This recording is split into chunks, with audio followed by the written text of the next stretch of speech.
नमस्कार दोस्तों, GP study 98 में आप सभी लोग का स्वागत है। दोस्तों आज मैं आपके रेलवे संबंधित क्वेश्चन लाया हूं, जिसमें आपके टेक्नीशियन के क्वेश्चन होंगे, जो आपके प्रीवियस ईयर के क्वेश्चन होंगे, जो अभी 2024 में पेपर हुआ था टेक्नीशियनों का। उस क्वेश्चन को मैं आपके सामने लाया हूं कि क्वेश्चन कहां से पूछे जाते हैं और कैसे क्वेश्चन को सॉल्व किया जाता है। ध्यान से देखिएगा। पहला नंबर जो क्वेश्चन है आपका, रमा 720 रुपया की कमाई में से 65% खर्च करती है तो कितनी धनराशि बचाती है। देखिए सवाल में, क्वेश्चन में कुछ नहीं है, बस आपको समझना क्वेश्चन क्या बोल रहा है कि 720 रुपया उसकी कमाई है। ध्यान से देखिएगा, जब 720 रुपया उसकी कमाई है तो वह अपने आप में क्या है, 100% है कि नहीं बताइए। जब 100% में से यदि हम 65% खर्च कर देंगे तो कितना बचेगा, 35% बचेगा। तो हमें क्या करना है, 720 का 35% निकाल देना, वो आपका क्या हो जाएगा, राइट आंसर हो जाएगा। देखिए कैसे करेंगे, 720 गुणे, ध्यान से देखिएगा, 35/100, जीरो जीरो कर गया, 5 दूनी 10, 5 सत्ते 35, 36 दूनी 72। देखिए 7 छंग क्या हो जाएगा, 42, हासिल 4, 7 त्रिके 21, 21 4 25, 252 रुपया क्या करेगी, वह बचाएगी। आप समझ गए होंगे क्वेश्चन को हम कैसे सॉल्व किए। आपको 65% निकालने की कोई जरूरत नहीं है, हमें बचत की बात किया है, धनराशि कितना बचाती है, तो हम 100 में से 65 को घटा दिए, बचा 35, तो 720 का 35% निकाल दिए तो कितना बचा, 252 रुपया हो जाएगा। देखिए अगला नंबर जो क्वेश्चन है, दी गई श्रृंखला को देखिए और नीचे दिए गए प्रश्न का उत्तर दीजिए। देखिए ऐसे ऐसे क्वेश्चन सभी एग्जामों में पूछे जाते हैं और स्टूडेंट कंफ्यूज जाते हैं, ऐसे क्वेश्चन को सॉल्व नहीं कर पाते। देखिए क्वेश्चन को कैसे हम सॉल्व करते हैं, ध्यान से देखिएगा। सभी संख्याएं केवल, ध्यान से देखिए, सभी संख्याएं केवल एक अंक की संख्याएं हैं और सभी की गिनती केवल बाएं से दाएं होनी चाहिए। मतलब आपके बाएं से दाएं होनी चाहिए। यहाँ पर लिखा है बाएं से दाएं, हमको इस साइड चलना है, ठीक है। नंबर दिया आपका, उपरोक्त श्रृंखला में ऐसे कितने विषम अंक हैं। ध्यान से देखिए, इसको हमको समझना होगा। उपरोक्त श्रृंखला में से ऐसे कितने विषम अंक हैं जिनमें से प्रत्येक के ठीक पहले एक पूर्ण वर्ग संख्या और ठीक बाद एक विषम संख्या होगी। ध्यान दें कि एक को पूर्ण वर्ग माना जाएगा, यदि एक पहले है तो पूर्ण वर्ग माना जाएगा, और आपको सम संख्या, विषम संख्या, पूर्ण वर्ग संख्या और अभाज्य संख्या के बारे में आपको मालूम होना चाहिए, तभी आप क्वेश्चन को सॉल्व कर लेंगे। देखिए क्वेश्चन में क्या बोला है कि कितने ऐसे विषम अंक हैं जिनके ठीक पहले एक पूर्ण वर्ग संख्या हो और बाद में विषम संख्या। कहने का मतलब क्या है, जो बीच वाला वो भी विषम हो, उसके बाद वाला भी विषम हो, लेकिन उसके पहले वाला क्या हो, पूर्ण वर्ग संख्या। यानी दो लगातार विषम संख्या होनी चाहिए और पहले वाला पूर्ण वर्ग संख्या होनी चाहिए। जैसे देखिए मान लीजिए एक पूर्ण वर्ग संख्या मान लिए है, 3 आपका क्या है, विषम संख्या, और 5 क्या है, विषम संख्या। ऐसे आपको इसमें ढूंढना है। ध्यान से देखिएगा। देखिए 9 क्या, देखिए मैं आपको पहले पूर्ण वर्ग संख्या के बारे में बताता हूं कि पूर्ण वर्ग संख्या कौन कौन सी है। देखिए पूर्ण वर्ग संख्या, ध्यान से देखिएगा, 1, 4, 9, 16, 25, 36, 49, 64, 81 और 100 होगा, ठीक है। जो 1 और 4 के बीच में विषम संख्याओं का अंतर होगा, यानी 3, 5, 7, 9, 11, 13, 15 ऐसे का अंतर होगा। देखिए आप मिला लीजिएगा, 1, 4, 9, 5, 9, 9, 7, 16, 16, 9, 25, 36, 49, 64, 81, 100 आपके पूर्ण वर्ग संख्या हो जाएंगे। देखिए विषम संख्या क्या है, आपको मालूम होगा कि 1, 3, 5, 7, 9, 11, 13, 15, 17, 19, 21, 23, 25, 27, 29, 31, 33, 35, 37, 39, 41, 43, 45, 47, 49, 51, 53, 55, 57, 61, 63, 65, 67, 69, 71, 73, 75, 77, 79, 81। उसके बाद आपका क्या हो जाएगा, 83 हो जाएगा, 85 हो जाएगा, 87, 89, 91, 93, 95, 97, 99 हो जाएगा, जो आपके विषम संख्या होंगी। देखिए मैं आपको पूरी डिटेल के साथ बता रहा हूं कि आपको ध्यान रखना होगा और आपको समझना होगा। देखिए सम संख्या आपको मालूम होगा कि 2, 4, 6, 8, 10, 12, 14, 15, 16, 15 नहीं 16, 18, 20 ये सब होते हैं, जो दो का अंतर होता है, ठीक है। अभाज्य संख्या क्या होता है आपका, 2, 3, 5, 7, 11, 13, 17, 19, 23, 29, 31, 37, 41, यानी यह आपका अभाज्य संख्या जो किसी संख्या से नहीं कटती है। अब देखिए पूर्ण वर्ग संख्या की जो बात किया है, देखिए पूर्ण वर्ग संख्या क्या है, 1 4 9 16 25 है, ठीक है। अब देखिए 1 4 9 तक इसमें ऑप्शन हमको दिख रहा है। अब देखिए हम ढूंढने का कोशिश करते हैं। देखिए 9 जो आपका क्या है, पूर्ण वर्ग संख्या है। 9 आपका पूर्ण वर्ग संख्या, ध्यान से देखिएगा, 9 आपका पूर्ण वर्ग संख्या है। उसके बाद देखिए एक क्या है, पूर्ण वर्ग संख्या भी है और विषम संख्या है, तो विषम संख्या मान लेते हैं। उसके बाद इसके बाद भी विषम संख्या होनी चाहिए, तो देखिए यहाँ पर एक क्या है, विषम संख्या है कि नहीं, तो एक आपका विषम संख्या बन गया, ठीक। उसके आगे देखते हैं, ध्यान से देखिएगा। अब देखिए एक जो है 9 के बाद एक पॉइंट आपको समझना होगा। देखिए जो 9 के बाद 1 है वो क्या आपका पूर्ण वर्ग संख्या है कि नहीं। उसके बाद देखिए एक क्या है आपका, एक विषम संख्या है कि नहीं। विषम संख्या के बाद एक के बाद क्या आपका 5 है, 5 क्या आपका विषम संख्या है कि नहीं, तो आपका 2 बन गया। उसके बाद आगे देखते हैं, ध्यान से देखिएगा। देखिए एक देखिए है कि नहीं, 5 के पहले एक क्या आपका पूर्ण वर्ग संख्या, 5 क्या आपका विषम संख्या, 5 के बाद आपका 7 क्या आपका विषम संख्या है। ध्यान से देखिएगा, समझने का प्रयास कीजिए। 2 लगातार विषम संख्या है, उसके पहले आपका पूर्ण वर्ग संख्या है, ठीक है। अब उसके बाद चलते हैं, अब देखते हैं यहाँ के बाद से ढूंढते, देखिए कोई है, कोई नहीं दिख रहा है, नहीं दिख रहा है, ठीक है। देखते जाइए, ध्यान से देखिएगा, मिलेगा भी आपको। अब देखिए यहाँ देखिए दिख रहा है हमको 4, ठीक है। देखिए 4 आपका क्या है, पूर्ण वर्ग संख्या है कि नहीं। मैं आपको क्या बताऊं, पूर्ण वर्ग संख्या 1 4 9 16, तो 4 है यहाँ पे। उसके बाद 4 के बाद आपका देखिए 5 आपका विषम संख्या, 5 के बाद आपका 9 है, 9 क्या आपका विषम संख्या, ठीक। 4 बन गया। अब आगे देखते हैं, अब कोई संख्या बढ़ रही है, ध्यान से देखिएगा। अब देखिएगा आपका, ध्यान से देखते जाइए, ठीक है, नहीं है। आगे देखते हैं आपका, देखिए यहाँ पर देखिएगा, यहाँ पर देखिए 4 क्या आपका पूर्ण संख्या, 3 आपका विषम संख्या, 5 आपका विषम संख्या। और भी कोई मिल रहा है, ध्यान से देखिएगा, और भी कोई है, 2 1 9 है, लेकिन 8 आ गया, 8 6 1 नहीं। अब देखिए कोई भी नहीं गया, यानी आपका 5 बनेगा। आप समझ गए होंगे, यहाँ पर राइट आंसर क्या हो जाएगा आपका 5 हो जाएगा। मतलब हमें यह बताना है कि पूर्ण वर्ग संख्या के बाद जो है लगातार 2 संख्याएं जो आपकी विषम होंगी। क्वेश्चन में बोला भी है कि ऐसे कितने विषम संख्या है जो उनके पहले पूर्ण वर्ग संख्या और उसके बाद जो है विषम संख्या। देखिए यह विषम संख्या मान लीजिए है, ठीक है, विषम संख्या मान लीजिए है, उसके पहले आपका पूर्ण वर्ग संख्या और इसके बाद आपका विषम संख्या, यानी दोनों क्या हो जाएंगे, विषम संख्या हो जाएंगी। हमें यह बताना था, इसलिए आपको कोई भी कंफ्यूजन नहीं रखना है। देखिए अगला नंबर क्वेश्चन है, निम्नलिखित विकल्पों में से गलत कथन का हमें चयन करना है, यानी कौन सा ऑप्शन गलत होगा। ध्यान से देखिएगा, किसी वस्तु की गतिज ऊर्जा वस्तु के वेग में वृद्धि के साथ बढ़ती है। अगला देखिएगा, गतिज ऊर्जा वह ऊर्जा है जो किसी वस्तु में उसकी स्थिति के कारण मौजूद होती है, ठीक है। तीसरा ऑप्शन देखते हैं, किसी वस्तु की गतिज ऊर्जा वस्तु के द्रव्यमान में वृद्धि के साथ बढ़ती है। अगला देखते हैं, गतिज ऊर्जा वह ऊर्जा है जो किसी वस्तु में उसकी गति के कारण मौजूद होती है। बताइए कौन सा ऑप्शन सही होगा।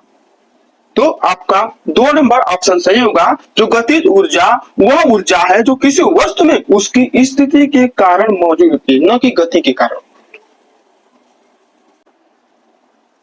देखिएगा 4 नंबर क्वेश्चन बहुत ही अच्छा क्वेश्चन है। क्वेश्चन को आप ध्यान से समझने का प्रयास कीजिएगा। देखिए -3/10 में से -2 को घटाने पर उसका परिणाम यानी मान क्या होगा। देखिए कैसे क्वेश्चन को सॉल्व करेंगे।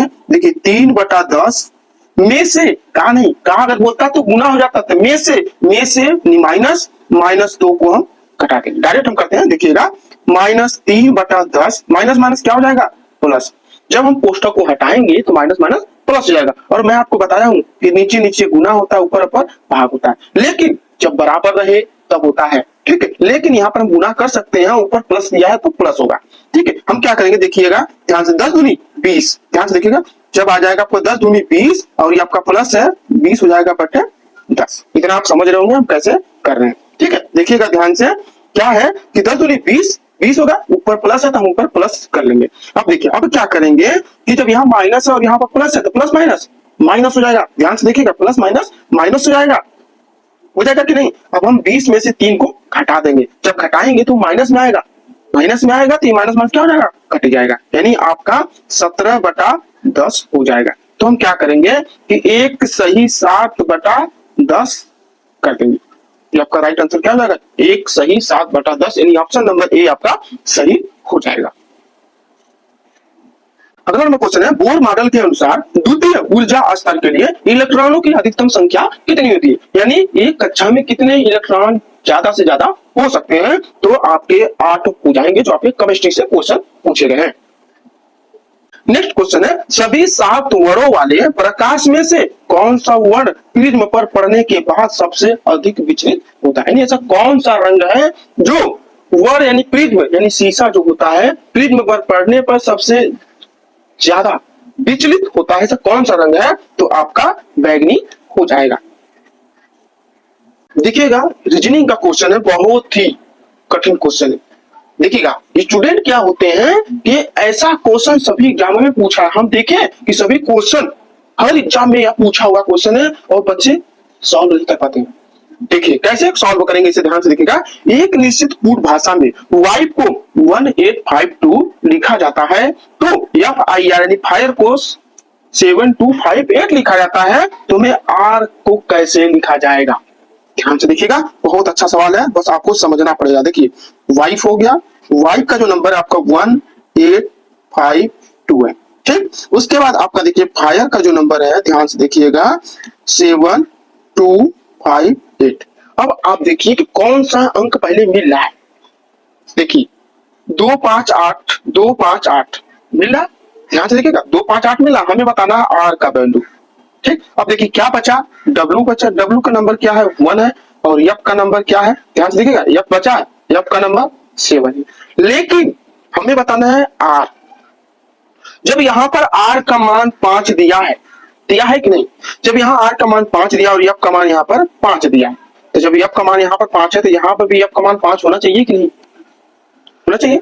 तो बचा क्या आपका 7 और यहाँ वैल्यू है 7, तो हम क्या करेंगे कि हम पलट देंगे, यानी हम R को हम क्या मान लेंगे? जो बचा है शेष, या R को हम 7 मान लेंगे।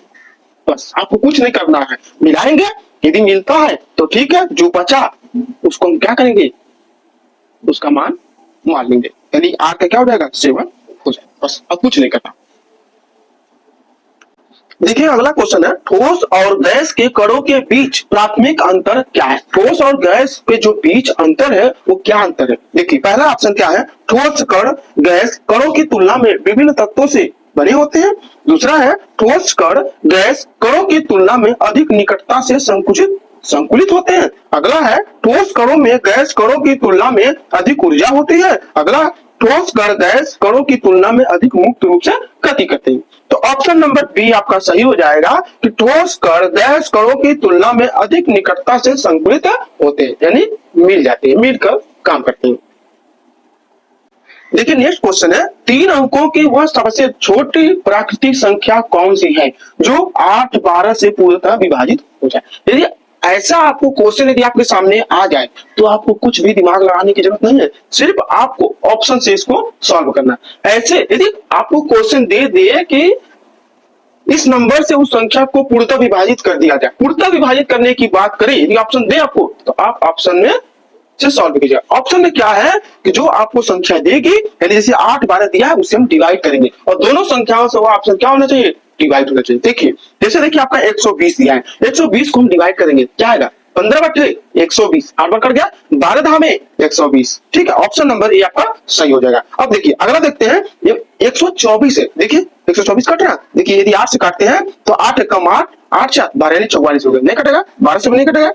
अब देखिएगा option number C, option number C में क्या दिया है? 144। देखिए अब 144 को आप डिवाइड कीजिए, देखिए 8 से करते हैं, 8 कम 8 8 6 14 यानी 64 हो गया, 8 8 64, देखिए कट गया, ठीक है। अब 12 बढ़ाइए हम 144, ये भी कट गया, यानी ऑप्शन नंबर सी भी आपका सही हो गया, ठीक है। अब देखिए 108 दिया है, 8 कम 8 2 यानी 28 हो गया, तो कटेगा, नहीं कटेगा, यानी ऑप्शन नंबर आपका ए और सी आपका दोनों सही है। तो दोनों सही है तो हम ऑप्शन में क्या मानेंगे? देखिए ऑप्शन में आप क्या मानेंगे, समझिए। बोला क्या है पहले? दोनों ऑप्शन सही है, ए और सी दोनों संख्याएं जो है पूर्णतः विभाजित हो जा रही हैं, लेकिन हमसे बोला है छोटी। तो छोटी में 120 छोटी है, 144 छोटी है, 120 है, इसलिए ऑप्शन नंबर ए आपका सही हो जाएगा। यदि आपको यहाँ बोलता कि बड़ी संख्या बताइए तो बड़ी संख्या 144 हो जाएगी, इसलिए आपको कोई भी कंफ्यूजन नहीं रखना। देखिए मैं आपको समझाने का मैं पूरा प्रयास कर रहा हूं, आपको कोई भी डाउट न रह जाए, समझने का प्रयास कीजिएगा। 10 नंबर क्वेश्चन क्या है, ध्यान से देखिएगा। अनु कनु से 2 बरस बड़ी है। देखिए यह क्वेश्चन सभी एग्जामों में पूछा हुआ है और क्वेश्चन में स्टूडेंट कंफ्यूज हो चुके हैं। आपको कंफ्यूज होने की जरूरत नहीं है, आपको सिर्फ समझना है। देखिए ध्यान से देखिए, क्वेश्चन क्या है। अनु कनु से 2 बरस बड़ी है, कनु तनु से दोगुनी बड़ी है। यदि उनकी आयु का योग 32 है तो अनु तनु की आयु में अंतर क्या है। हमें पहले इसका रेशियो बनाना होगा, बिना रेशियो बनाए हम नहीं सॉल्व कर सकते। देखिएगा, देखिए बनाना है। अनु हो गया, कनु हो गया, तनु हो गया, ठीक है। अब देखिए क्या बोला है, अनु कनु से 2 बरस बड़ी है, 2 साल बड़ी है, तो कनु तनु से दोगुनी बड़ी है। जब जुड़ने की बात करें, 2 बरस बड़ी, दुगनी बोले तो कोई दिक्कत नहीं, लेकिन उसमें 2 बरस या 5 साल 4 साल बड़ी बोले तो हम यक्स मान लेंगे। बिना यक्स माने हम सॉल्व नहीं कर सकते। जब यदि दोगुनी बोले, तीन गुनी बोले तो उसमें यक्स मानने की जरूरत नहीं पड़ती है, ठीक है। जैसे मान लीजिए कि कनु तनु से दोगुनी बड़ी, मान लीजिए कि तनु यक्स बरस है और कनु जो है 2 यक्स बरस है कि नहीं, दुगुनी है कि नहीं है ना, दुगुनी तो दुगुनी हो जाएगी। उसके बाद बोला है अनु कनु से, देखिए आपको कंफ्यूज किया, आपको कंफ्यूज नहीं होना। अनु कनु से 2 बरस बड़ी है। जब अनु है कनु से 2 साल बड़ी है तो 2x यानी दुगनी तो भी होगी ना, दुगनी तो है, उसमें भी 2 साल बड़ी है, तो हम क्या मान लेंगे, 2x प्लस 2 कर सकते हैं कि नहीं। देखिए अनु कनु से 2 बरस बड़ी भी हो गई और कनु जो है तनु से दोगुनी भी हो गई ना। अब देखिए क्या करेंगे आप, बहुत अच्छा सवाल है। अब हम क्या करेंगे, जितने भी यक्स कहे हम उसे ऐड कर लेंगे। देखिए 2 4 5 यानी हम 5x, रेशियो को मतलब क्या होता है, बटा, बटा का मतलब क्या होता है, बराबर। जैसे मान लीजिए 1 बराबर 2 है तो हम 1 बटा 2 लिख सकते हैं कि नहीं, लिख सकते हैं, क्योंकि वो बराबर यानी भाग में है, ठीक है। कंफ्यूज आपको नहीं होना है।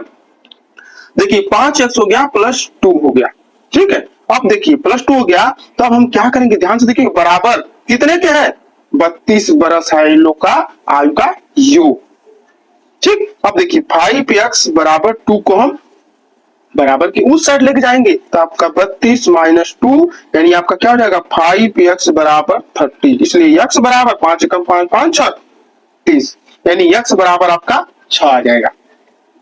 अनु और तनु बोला है, ठीक है। आयु का अंतर x बराबर कितना आया था, 6 आया था, तो अनु का जो रेशियो क्या था, 2x प्लस 2 और तनु का क्या था, x था कि नहीं था। अब देखिए हम मान रख देंगे 2 गुणे 6 प्लस 2 रेशियो 6, ठीक है। 6 2 12, 12 2 14, 14 रेशियो क्या हो जाएगा आपका 6 हो जाएगा। ध्यान से देखिएगा 14, ठीक है। हमको यहाँ पर माइनस की बात किया, हम रेशियो नहीं बनाएंगे, माइनस करेंगे, ठीक है। डायरेक्ट माइनस करेंगे तो आपका क्या आ जाएगा, ध्यान से देखिए, घटाएंगे 14 में से 6 तो 8 बरस हो जाएगा। हमको माइनस की बात किया, रेशियो तो बना चुके हैं। अनु और तनु की आयु में अंतर यानी अनु माइनस तनु, तो अनु का जो रेशियो था 2x प्लस 2 था और माइनस तनु का x था, तो हम x का वैल्यू रख दिए, 14 आ गया, x का वैल्यू 6 घटा दिए, कितना बचा, 8 बरस, यानी ऑप्शन नंबर बी आपका सही हो जाएगा। अगला नंबर क्वेश्चन देखिएगा, सीएनजी और एलपीजी का क्रमशः पूर्ण रूप क्या है, यानी सीएनजी और एलपीजी का फुल फॉर्म क्या है, ये हमें बताना है। तो देखिए सीएनजी का क्या होता है आपका, कंप्रेस्ड नेचुरल गैस, तथा एलपीजी का आपका लिक्विफाइड पेट्रोलियम गैस होता है। आपको कंफ्यूज होने की जरूरत नहीं है, compressed natural gas and liquefied petroleum gas होता है, यानी ऑप्शन नंबर डी आपका सही हो जाएगा। देखिए अगला क्वेश्चन है, कौन सा हार्मोन उन क्षेत्रों में अधिक सांद्रता में पाया जाता है, यह कोशिका विभाजन तीव्र होती है और कोशिका विभाजन को प्रेरित करता है, तो आपका साइटोकाइन हो जाएगा, यानी ऑप्शन नंबर डी आपका सही हो जाएगा, ठीक है। देखिएगा नेक्स्ट क्वेश्चन है, अंग्रेजी वर्णमाला क्रम के आधार पर, यदि आपको क्वेश्चन समझ में ना आया तब क्वेश्चन को एक बार 2 बार जरूर पढ़िएगा। अंग्रेजी वर्णमाला क्रम के आधार पर JGLINKPM से एक निश्चित प्रकार से संबंधित है, यानी वह एक दूसरे से क्या है, संबंधित है। उसी प्रकार PMROTQVS से संबंधित है, समांतर का अनुसरण करते हुए MJOL निम्नलिखित में से विकल्प से संबंधित होगा। तो हमें पहले उसका रिलेटिव निकालना पड़ेगा। देखिए एक का आप निकाल लेंगे तो आप दूसरे का निकाल लेंगे। देखिए ध्यान से JGLI, ठीक है, उसके बाद आपका NKPM हो जाएगा। अब देखिए इन दोनों के बीच का जो अंतर क्या है, अंतर समझना है। देखिए आपका 4 का अंतर हो जाएगा। देखिए के जे के बाद आपका के एल एम, उसके बाद आप क्या हो जाएगा एल हो जाएगा, यानी 4 का अंतर। प्लस हो रहा है माइनस नहीं हो रहा, ध्यान से देखिएगा। फिर जी है, जी के बाद आपका एच आई जे के, 4 का अंतर। एल के बाद देखिएगा ओ पी क्यू, ध्यान से देखिएगा, एक सेकंड रुकिएगा, यह आपका यल है, ठीक है। देखिए जे की यल हो गया, यम एन ओ पी, ठीक है, कंफ्यूज नहीं होना आपका। पी उसके बाद आपका आई है, आई के बाद आपका देखिए जे के एल एम, यानी 4 का अंतर। हमें मालूम हो गया कि 4 का अंतर। अब हम क्या करेंगे, डायरेक्ट करेंगे एम जे ओ एल, ठीक है। अब देखिए एम के बाद अगर हम चाहे तो काउंट करेंगे। देखिए एम के बाद आपका क्या आएगा, एन ओ पी क्यू, ठीक है। देखिए मैं आपको पूरी डिटेल से समझा रहा हूँ। उसके बाद जे के बाद क्या था, के एल एम एन, ठीक। उसके बाद आपका क्या है, ओ है, P Q R S, yes हो जाएगा। उसके बाद क्या आपका यल है, ठीक है, यल है ना। उसके बाद देखिए यल हम चाहे तो यहाँ से उठा सकते हैं, यल के बाद क्या आपका पी है, तो यहाँ पर पी कर देंगे, तो आपका क्यू एन एस पी, यानी ऑप्शन नंबर सी आपका सही हो जाएगा। क्या इसमें कोई कंफ्यूजन नहीं, आपको सिर्फ समझना है। देखिए अगला क्वेश्चन है, निम्नलिखित समीकरणों में से यदि माइनस और गुना को आपस में बदल दिया जाए तथा प्लस को भाग में आपस में बदल दिया जाए तो क्वेश्चन मार्क के स्थान पर क्या होगा, यानी इनका मान क्या होगा। यह क्वेश्चन एग्जाम में पूछा हुआ है और सभी एग्जामों में ऐसे क्वेश्चन आपको देखने को मिलेंगे। क्वेश्चन में आपको कंफ्यूज होने की जरूरत नहीं है। देखिए कैसे करेंगे इस क्वेश्चन को सॉल्व, ध्यान से देखिएगा। दिया है आपका 23 गुणे 13 माइनस 7 भागे 14 प्लस आपका 7 दिया। उसके बाद हम क्या करेंगे कि माइनस को गुना में प्लस को भाग में यानी आपस में बदलेंगे। देखिए 23 है, 23 का गुना का क्या मतलब माइनस, 13 माइनस का मतलब गुना, 7 भाग का मतलब क्या आपका प्लस है, तो प्लस करेंगे 14 और भाग का प्लस का मतलब भाग, ठीक है। अब देखिए बोर्ड मास का नियम होता है, बोर्ड मास, ध्यान से देखिएगा, बोर्ड मास का हम नियम लागू करेंगे। बिना बोर्ड मास के नियम के हम सॉल्व करेंगे, क्वेश्चन हमारा गलत हो जाएगा। तो बोर्ड मास में पहले क्या आता है आपका डिवीजन होता है, डिवीजन में हम पहले डिवाइड करेंगे 14 और 7 का। देखिए 23 माइनस 13 गुणे 7 प्लस 7 दूनी 14 यानी 2 आ गया, ठीक। उसके बाद आपका मास यानी मल्टीप्लाई, ठीक है। ध्यान से देखिएगा, हम आपको एक एक पॉइंट बताएंगे। 23 माइनस 13 गुणे, देखिए ध्यान से क्या बोले, मल्टीप्लाई है, तो मल्टीप्लाई मतलब आपको पहले गुना करना, 13 से 91, आपका यहाँ पर क्या हो जाएगा 91 हो जाएगा, फिर प्लस 2, ठीक है।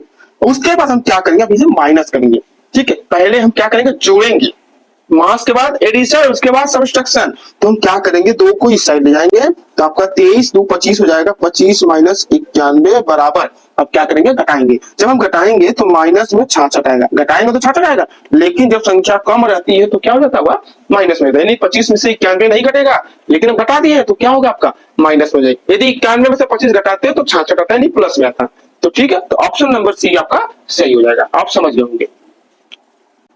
नेक्स्ट क्वेश्चन है, विधानसभा चुनाव 2024 में हरियाणा के नए मुख्यमंत्री के रूप में किसने शपथ लिया था। ध्यान दीजिए, हरियाणा के नए मुख्यमंत्री के रूप में कौन शपथ लिया था, तो आपके कौन है अभी मुख्यमंत्री, ध्यान से देखिए 2024 की बात कर रहा है, तो आपके श्री नायब सिंह सैनी हो जाएंगे। बहुत से स्टूडेंट जो है मनोहर लाल खट्टर को ऑप्शन चुने हैं, लेकिन ये आपके हट चुके हैं, इसलिए ऑप्शन नंबर बी आपका सही हो जाएगा। यदि अभी आपका क्वेश्चन आएगा 2025 में तो आप श्री नायब सिंह सैनी को ऑप्शन चुनिएगा मुख्यमंत्री के रूप में। अब देखिए अगला नंबर क्वेश्चन है, एक व्यक्ति 10 सेकंड में 50 जूल कार्य करता है तो शक्ति का मान क्या है, यानी उसकी एनर्जी क्या है। तो हमें इस क्वेश्चन को सॉल्व करने से पहले हमें फार्मूला मालूम होना चाहिए। देखिए शक्ति बराबर क्या होता है, ध्यान से देखिएगा, शक्ति बराबर आपका क्या होता है, कार्य बटा समय होता है, ठीक है। तो हमें शक्ति बताना है, कार्य और समय हमको मालूम है, तो कार्य क्या आपका 50 जूल, समय कितना 10, काट देंगे 10 पचे 50, 10 पचे 50 यानी 5 होगा, ठीक है। 5 इसकी क्या हो जाएगी, शक्ति हो जाएगी, यानी 5 वाट हो जाएगा, यानी वर्क हो जाएगा, यानी ऑप्शन नंबर ए आपका सही हो जाएगा। 10 पचे 50 यानी 5 आपका हो जाएगा। आप समझ गए होंगे कि कैसे क्वेश्चन को हम सॉल्व कर रहे हैं। शक्ति की बात किया था, तो शक्ति बराबर हमें मालूम होना चाहिए, शक्ति बराबर आपका कार्य बटा समय होता है। हम क्या किए, 50 जूल उसका कार्य है, 10 उसका समय है, 10 × 5 = 50 यानी 5 हो गया, 5 आपका वाट हो गया, यानी शक्ति यानी पावर, पावर यानी वाट। ऑप्शन नंबर ए आपका सही।